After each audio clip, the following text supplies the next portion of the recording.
All right, welcome back to another episode of Words of the Wise. Today I have Chief Adams from Waynesville PD in North Carolina. He has 29 years experience in law enforcement. Welcome to the show, Chief Adams. Thank you so much for being here. Yeah, good morning. Thank you. Yeah, good morning. So, you've been in this career for 29 years. You've been a chief for 13 years. That's actually a really long time to be Yes. chief. Can you tell me a little bit about your background? How did you get started and what led you to where you are today? Well, after high school, I couldn't figure out what I wanted to do. I was still working at McDonald's, so I worked at McDonald's for about 3 years. So after a year, after high school, I joined the Army.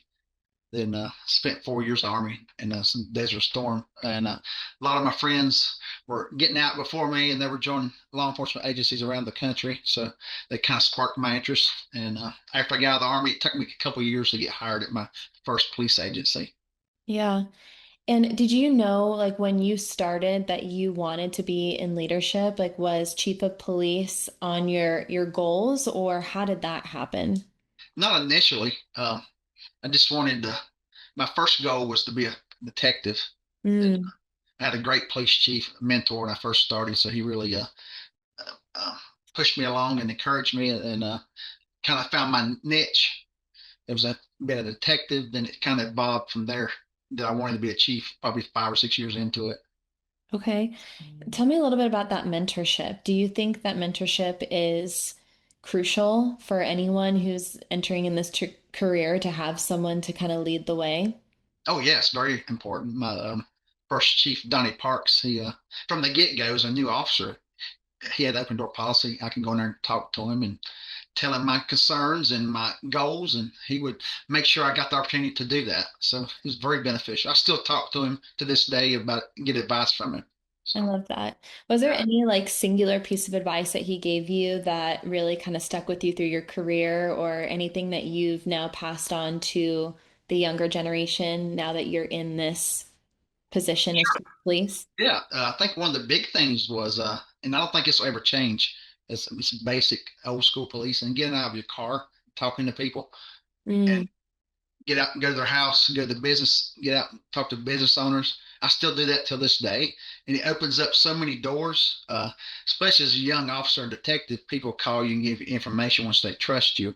But down the road, it pays off too because they speak to the city council members and the mayor and say, "Hey, Officer Adams is he gets out and talks to me. He's doing a great job," and it benefits you in so many ways. And you learn to talk to people from all walks of life. No yeah. matter demographics, it doesn't matter. Yeah, I think we always hear kind of this conversation around community policing and the importance of engaging with the Sure. community. And um, one of the topics that I've talked about a few times is this idea that the more you have positive interactions with the community, then the more that impacts your wellness over a long period of time. Did you experience that too, where like, maybe the job is really, really hard and you're going through like a hard time in your life or your career, but because you're also having positive interactions in the community, it kind of keeps you going and, creates that longevity for you? Yeah, I would agree with that. It's also makes you feel good. Somebody comes, hey, you remember 10 years ago? I may not remember their name, I remember the face, but you helped me and my family out, and they tell their friends, and it's kind of like the rule of 10. If you have a positive experience, they're going to tell 10 people. If you have a negative experience with law enforcement, they're going to tell 10 people. But you've built that relationship early on in your career. When think you have an officer involved shooting, a lot of times those people come forward and speak at the council meetings and say, "Hey, this department takes care," and they respect our citizens. I think it pays off, and that'll never change. Yeah, I've actually never heard that, the rule of 10. It makes total sense, that if you are positively influencing someone's life, that they're going to share that with others. They're going to share that experience. Sure. And then the reverse is also true. Oh, So yeah, that's I right. re I really like that. I would actually probably argue that like if you do something wrong, that like they'll tell 50 people that you did Sure. Yeah, something but wrong. yeah, But without doubt, and more quickly. yeah. But it Yeah. does have advantages. But those 10 people each are going to tell 10 people. It kind of spreads. Good and Yeah. more so probably bad, but the good it comes back around in your favor. I would agree with that. And I'm also thinking, and I would love your opinion on this, but I would imagine if you influence someone's life, especially as maybe a young person, then maybe that's also benefiting the profession as a whole, because now there's going to be these young men and women who respect the career and they want to be more like you and they want to enter into this career path as well because they had a positive experience with law enforcement. It helps to shape kind of the next future generation of policing. Oh, definitely. Especially when you're involved in the community, when kids are probably middle school and up, Mm. they start seeing positive interaction. That hopefully those kids will be law enforcement officers in your community or later on in life. And I've Yeah. seen that happen a few times in my career. Yeah, and to your point that you said before, I'm sure you don't go out there being like, I'm gonna convince this middle schooler to be a police Uh, officer, but you just lead by example, and then it happens organically from there, where someone's like, hey, like what you said or what you did really meant something to me, and I want to be like you. And one of the things that I've, shared a lot is I came from a really disruptive childhood. I did not have good examples. I did not have good mentors in my life, and I really wish that I had, and I think that I wouldn't have made as many mistakes, and sure. I would have maybe had more inspiration and motivation to really strive to be something bigger than what I thought I could be, which the bar was not set very high for me, and I Okay. just thought that like I would just probably end up like my parents, or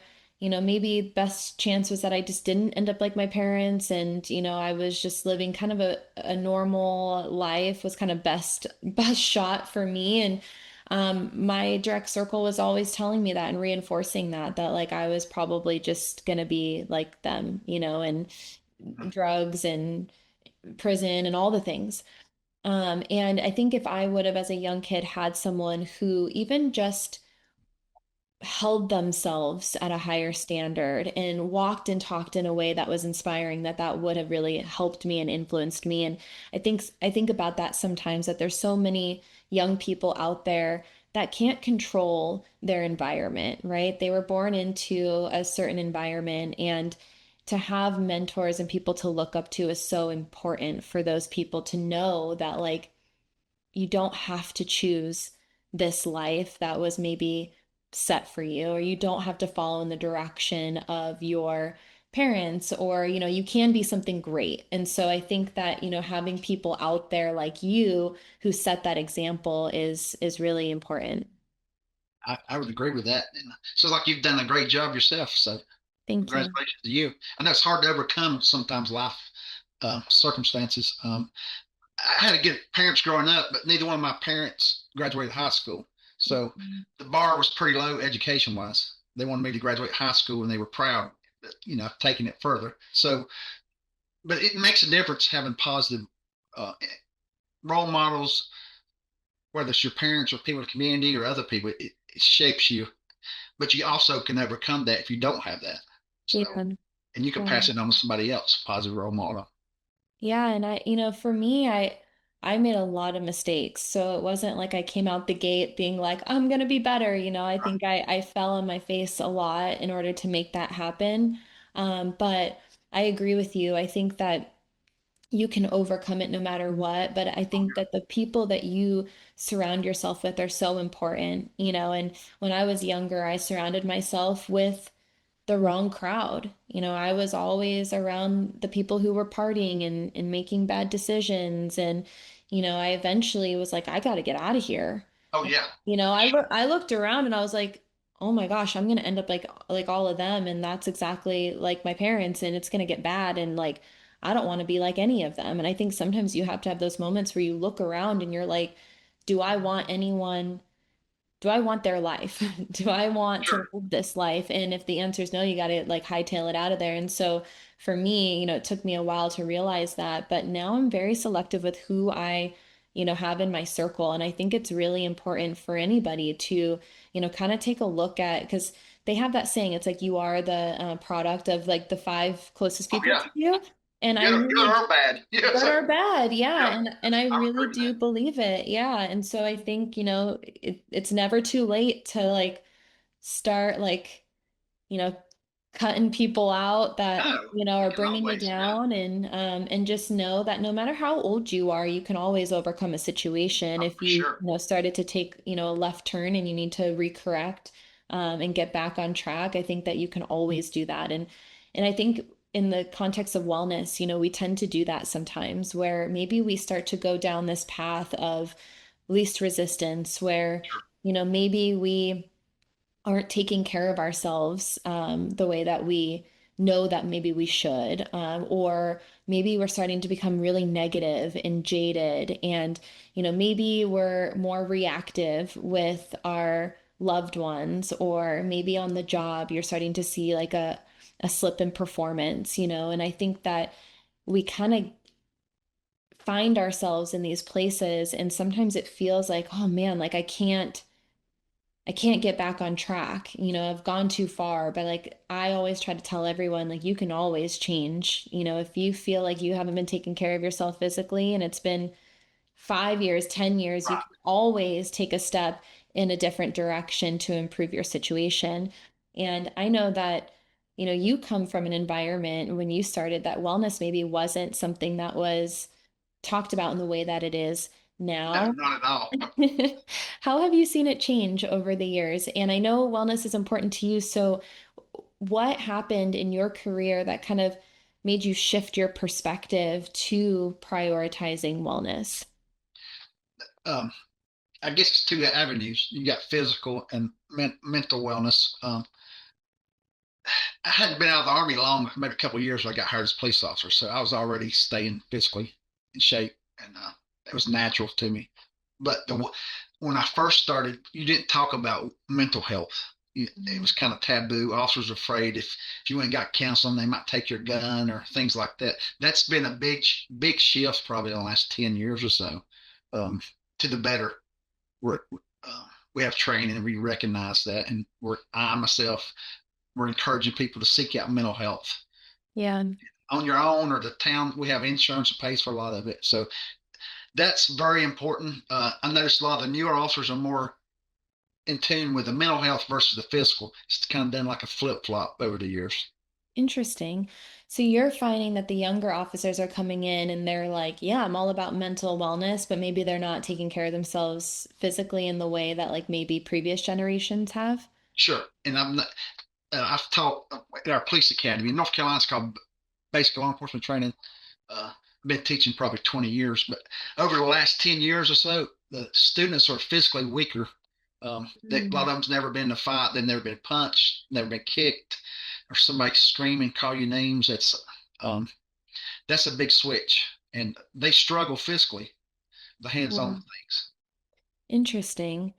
I wonder why that is. I wonder if it's more of like the sedentary lifestyle of growing up, maybe like more on devices or, Yes, I agree with you that know, too. I, because I mean, I come from a generation that kind of like, I feel like I came from a perfect generation, like before it was so inundated with technology, Right, because we were still engaging with each other. We were still right, like when summers were go out and go outside and go play, like go ride your bike and don't come back until the street lights come on. And right, like, we're gonna give you pocket knives and right. just like try not to kill each other. Like that was, and I feel like, I mean, I didn't have social media until I was in college. So, Sure. I think it's a completely different generation now Oh with yeah, it's kids changed. growing up where, you're always maybe like distracted sitting on the couch and, on social media. So that's really interesting to think that maybe people aren't getting outdoors as much or getting, into public spaces as Sure. much. Yeah. And I've heard the term the wussification of our youth, and I agree with that to some extent Yeah. on the physical side of it. I also find that, and I was this way too when I was younger, like when you're younger, you feel like you're invincible in a Sure. way, and you don't have like the aches and pains or the injuries that maybe come later in life, and so one of the things that I have noticed is that, working with the younger generation and doing more of like the proactive injury prevention type stuff, there's almost this like, oh, well, I feel good, so therefore I don't need it yet. And then working with maybe like the current or like quote unquote like older generation, there's this understanding of like, man, I should have done that. Maybe I should have taken care of myself better Oh and yeah. my back wouldn't, feel so jacked up or like I wouldn't have three shoulder surgeries. And so it's also, I think, getting the younger generation to understand that if they don't do some of these things proactively, then there is a higher chance that there's going to be injuries down the road, or there's a higher chance that, maybe you're going to need more mental health, stuff down the road. And so, I don't know if you've noticed that too, but I think it's just harder to get people to proactively take care of themselves. Oh yes. And a lot of times just after a serious injury or a medical issue. But I also think physical fitness, moving around and exercising, walking, running, it also helps the mental side of it. Oh, yeah. You set some headspace. It gives you time to reflect sometimes, just going out for a 3 or 4 mile walk, and your mental attitude improves. Personally, for me, but Yeah. Well, there's science to back that up sure. too. It's like I think people forget how intertwined everything is. And the better you feel physically, the better you're going to feel mentally. Oh, I agree with And that. you're also creating, when you are doing some sort of physical activity, I always try to tell people this. It's like, imagine when you are running, let's just say running. I'm not a runner.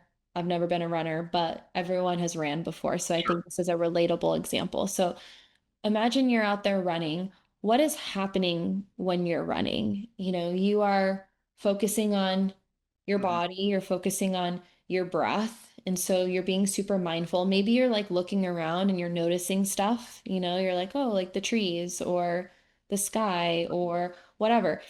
All of that is one, it's mindfulness, right? You're like in that moment, but you're also regulating the nervous system because you're focusing on your breath. You're also creating mental resiliency because you're doing something that's hard, and you have to kind of push Sure. yourself to be able to like maybe get to the end of that mile or whatever it is that you're running. And so, without even knowing it, you're doing a lot of different things that are helping your mental at the same time. And so when people are maybe a little bit resistant to mental health stuff, I always say that a really good strategy is to just focus on the physical. If we Sure. can start there, especially if someone's like, nope, not for me. I don't want the mental stuff. It's too like woo woo or whatever. It's like, okay, let's just start with physical. Let's just start, like you said, walking, running, like let's go to the gym, let's do some mobility stuff. Like if we can start there, then usually as you start to feel better physically, you feel better mentally, and then your receptiveness to other things is going to open over time.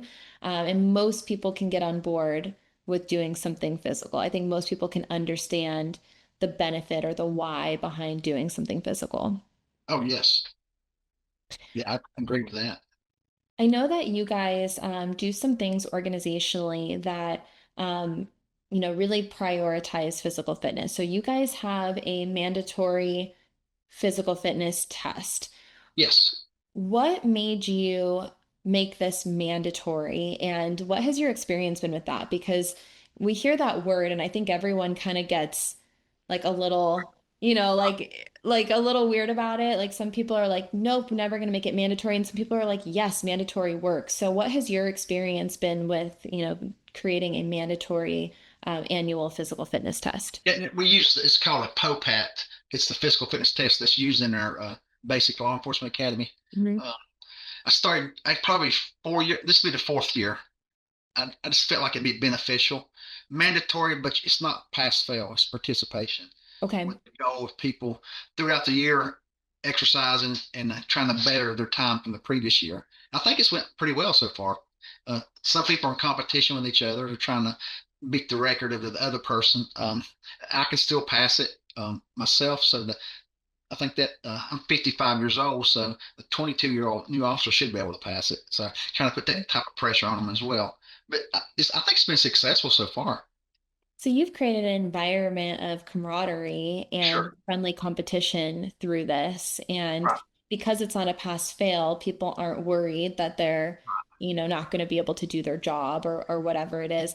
And we know that you guys are competitive. I always laugh at it because it does not matter what we're doing. Anytime I work with you guys, I look around and I can just see everyone's looking around trying to, Oh yeah, beat out the other person. the So, officers are very competitive. yeah.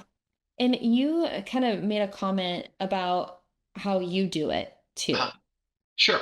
How important do you think it is that leadership is also participating in these things and kind of leading the way when it comes to the resources that you guys are implementing? Yeah, I think it's crucial that the chief and command staff all the way down participates. It builds the bond too. They're out here doing it with us. They're not above that. It would be silly if I said you need to take the Pope hat, but I'm not doing it this year. Yeah. My assistant chief, uh, he's usually the fastest one in the whole department. So that's a good example, and he's in his 40s, so that really challenged the younger guys. So it's great. Um, I, I think it's been very positive. I really like that the younger guys are like, man, I can't be like shown up Right. Oh yeah. by chief and assistant chief. Like we gotta step up our game, Sure. because I would imagine like if you're a 20-year-old, you know, peak physical, Sure. you're being beat Should be. out by like the older guys, Yes. it's like, dang it. I could see how that could create kind of that friendly competition, but also motivation, Oh for yeah. people to like actually do this on a consistent basis so that they can show up and they can try to beat you guys. Oh yeah. That's really fun. I know you said this earlier too, and I want to kind of circle back to mental health. Okay. I know that mental health is obviously a really important piece of the puzzle. What are some of the things that you've seen over the years that are maybe a result of not prioritizing your mental health? So, have you seen like certain behaviors that tend to happen, or performance indicators for people who maybe aren't taking care of themselves? Yeah, and I've noticed especially with alcohol. Mm, Several officers throughout my whole career. It just they didn't deal with the mental. They found the liquid courage to deal with their mental health issues, and it results in them losing their job or their family. Access to their children. It's usually not a good outcome. Um, yeah. that's been a big one I've witnessed throughout this Yeah. 29 years. But Yeah, I think, and we talked about this before, it's like that path of least resistance, sure, and um, I think we don't, as humans, we don't want to deal with the hard stuff sometimes, right? It's so much easier to drink it away or sure, to, you know, numb it away with whatever it is that you're doing to distract yourself. And there's a lot of different unhealthy coping mechanisms, but I think that it's that short-term fix, it's that short-term, like you said, like trying to like feel better in the moment, right, that we kind of get stuck, and I think everyone can take a look at their lives and see how we do that. And maybe it's not as big of an issue as, alcoholism, but sure, I think we all do those things in our day to day of like, maybe we don't want to deal with something, and so we go and scroll on social media, sure, or we right, don't want to deal with something. And so what do? We go and we go shopping right, and like try to get that quick dopamine hit and spend money that maybe we don't need to be spending, or maybe we eat something, to like try to. So and I'm just saying like really, really simple stuff, but I think that it's human nature sometimes to try to take that like easy path, oh right? yeah, Uh, yes, but I think that the more conversations we can have about wellness, the more maybe awareness we can have about it. And alcohol is not a mood enhancer, no, it's a mood amplifier, sure, right? And so if you see someone who is angry normally, maybe they get happy like in the beginning, mhm, but like typically you start to see that anger amplified later, right, right? And so it never solves anything. It just masks the issue. And then eventually you have to deal with that issue in one way or another. And I know you mentioned this, like sometimes it costs careers or families and Yeah, have to and pay with it. suicide, right, was a big Yeah. one too. There's three people I worked with in my career who committed suicide in the last 6 years. Oh, And they all two of them had lost their jobs due to alcohol, and the other guy, his was some other unrelated, but they did seek help. They self-medicated and found other avenues that didn't work. Um, yeah. it's sad. Yeah, it is sad, and my hope is that the younger generation coming in can learn from those behaviors and choose different paths for themselves. Right. And sometimes I think we don't know what we don't know. If you don't know that that's a possibility, then maybe you are more likely to start walking down that path. But I think the more, like I said, having these conversations and you as a leader sharing that with others, saying, "Hey, like I've known people where this." Really ruined their lives or ended their lives Sure. prematurely because of XYZ, then hopefully someone who's listening to this, who's maybe earlier in their career, or maybe someone who has started down that path can have that like aha moment of like, man, I don't want to do that. I'm going to choose healthier coping mechanisms or healthy resources for myself. How do you, and I know you talked about, creating that environment, all of leadership is on board with these things. But how do you make sure that the resources that you are putting out there are trusted so that they're actually utilized? Uh, you need to have a positive, someone that have a positive experience. Mm. Like in the lower ranks, then the word spreads. Hey, this is working for us. One example is it's a local company here near Asheville, North Carolina, Responder Support Services. All their counselors have experience in public safety, either their Okay. family or somebody they're married to worked in public safety, and they come out and provide counseling, or we send officers to their location for counseling. That's been very positive. And it's Mm. spread by word of mouth throughout the department and our local fire departments and sheriff's office. They're using this one company quite a bit versus the old EAP. That doesn't address public safety issues in a successful way, I would say. But Yeah. this organization has helped a lot locally for us. Yeah, I've heard that a lot about people feeling like maybe they didn't have the best experience with EAP and Sure, that they weren't providers that really had an understanding of the public safety profession, or maybe they didn't get the same person every time, sure, people had to like retell their story. So I've heard things like that, and I have heard about the importance of having someone who is culturally competent and does have an understanding. And it goes back to what you said before too, the 10 rule. sure. Like if Yeah, someone has a bad experience, they're going to tell everybody, and then no and one else is going to want to do that. it's not going to work in your department, right? Yeah, and It, then the reverse is true. If you find sure. someone who's trustworthy and people take that step, because it takes a lot of courage to take Uh, that step, right? And say, you know uh, what? I'm going to prioritize myself. I'm going to step out of my comfort zone and I'm going to trust this resource that the organization is providing for me. And if they go and they have a positive experience and they're able or willing to share that, then to your point, that will spread, and other people will start to be like, okay, well, that person did it. They had a good experience. I can try it too. sure. Yeah. Okay. Yeah, I like that. I like the 10-10 rule. So always remember that. If they have a good experience or I bad don't, I experience. don't remember where I picked that up, but it was years ago in my career. But it's true. Yeah, Yeah. I know you said earlier that you had a mentor that was really instrumental and still to this day that sure. helps you and you learned some lessons from this particular person. And we talked about the importance of mentorship.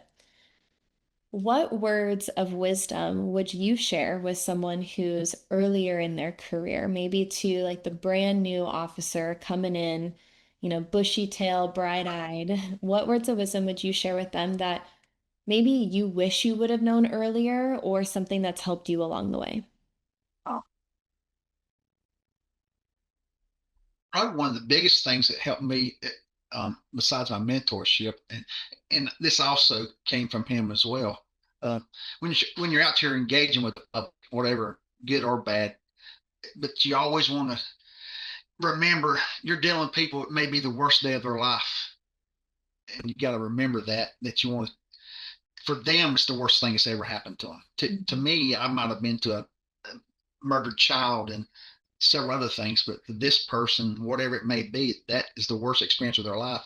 You've got Mm. to take that in account and try to treat them how you would want your family or friends to be treated. That goes a long ways, I believe. Uh, Yeah. and that's the simple uh, community policing is treat others like you want your family members to be treated. Yeah. I love that. I think that that takes an incredible amount of care Sure. and empathy and emotional intelligence to be able to do that. But I think that everyone hopes that, Oh, yeah. um, that they will be treated in a way that they feel like they're valued and supported and taken care of. And you would want someone, like if your family member had an experience with law enforcement, you would want them to be treated in that same Sure. too. So I really like that a lot. I, I have two words that has kind of guided me through my whole career too. It's compassion and perseverance. Mm, Compassion, helping others, and being compassionate will help you persevere in really hard times. Yeah, I've been through a couple burnouts in my career, so but remembering that's helped me persevere and keep bettering myself so I can help others yeah. inside the department and the community at large.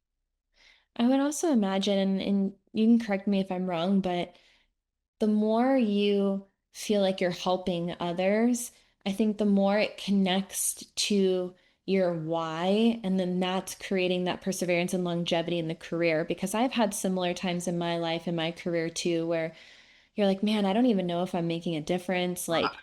I feel like I'm just grinding right now. And it's like Groundhog's Day. It's like the same day, there's no break, and like I got in this to help people, and I don't even know if I'm helping people at this point. And to have that like reconnection, when you talk to someone and you feel like you're actually helping them, and then you connect back to the reason why you got into this career in the first place was to help people, and then that helps with burnout and longevity and Sure. perseverance. It really feels good when you know you've truly helped somebody. Yeah. It may be changing a tire on the car, or you know, one instance where I saved a pregnant lady jumping off the bridge. Mhm. It makes you feel good. You saved a life, or you saved somebody, or your officers have helped people, and they come up to, hey, chief, so and so officer, they did this for me today, and it was great, and it's a great experience. That makes you feel good. Yeah. Still truly helping people. I honestly feel like it's like the biggest, I'm going to say this in like quotes, but like the biggest high is to like feel like you actually helped someone and that you Oh made yeah, a difference. And I think that we all really like deep down, we all understand that our time is limited here. sure. And there is a mortality to this thing. And I think everyone wants to feel like they're going to get to the end of this life and that they had even the smallest impact, Yeah. And I think about that sometimes, like, how would I be remembered? What impact did I have on this world, even if it's so, so small and people are going to forget it in a couple of years anyway. But I think everyone wants to feel like they did something of value and Oh something yeah. great. And it's not selfish, and it's not like you're doing that to be self-serving. I think you're really truly doing it because you want to help people, and at the end you want to feel like you did something with your life. Hey, I would agree with that. Yeah, it's a great feeling. Yeah, Yeah. Well, I honestly appreciate your time coming on yeah. here on the Appreciate you. podcast today and talking about wellness and sharing your words of wisdom. I really do appreciate you coming on here. And if there's anything I missed, I'll kind of let you take the floor and, any closing remarks that you want to add, but that's all I have for you. No, I appreciate your time and thank you for what you're doing. So that means a lot. Law enforcement's we took a beating uh, from 2020 to about 2022. Uh, Rightfully so in some aspects, but unjustly in others. But I think we're on the swing back to the good side now. We're getting more interest. I know here in North Carolina, recruitment is improved. So, and it's paying off. Again, a lot of things I said earlier. It's just how you treat people, and they'll stand up for you when it seems like others are against you. If they know Waynesville Police Department represents what is good about law enforcement, then it pays dividends. Yeah, I love it. Thank you so much. Thank you. Of course.